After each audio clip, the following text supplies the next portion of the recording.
movie came out after I'd been working on the Green Book for about 4 or 5 years. I mean, so they reached out to me before they released the film, but not while they were producing, not while they were doing the film, which unfortunately, we couldn't quite figure out why.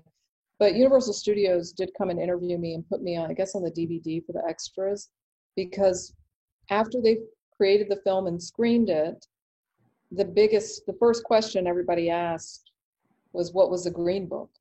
So essentially, the film had nothing to do with the Green Book. Honestly, I don't know why it was called Green Book. I think it was just mistitled. It really was about, the driver. It was his story and his family, I guess, who wrote the screenplay. I mean, that's really what that was about, and about their friendship with Dr. Shirley. Why they attach a Green Book to it is beyond me. I think, a lot of people obviously came out and were upset about the film, and I haven't even seen the whole film, honestly. I saw most of it. And I didn't really see it until recently, till like in the last couple of years, or a year or so after it won the Oscar, I think. So I don't know, Hollywood got it wrong. I think, I think it's unfortunate because the way that the Green Book was presented, even as it was only mentioned, I think 3 times in the film.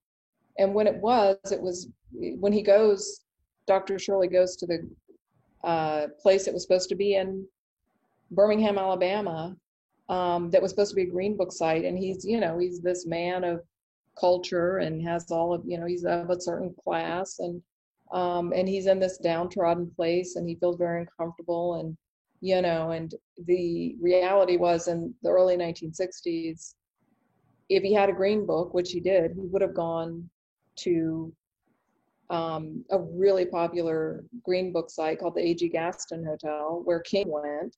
Very similar in regards of like the Hampton House in terms of, what was happening there. That's where, legendary things happened at the A.G. Gaston. And it was one of the premier places where Black people stayed in the South. And that's where they would have taken Don Shirley. If the filmmakers had done their research or even just called me, I could have said, send them there.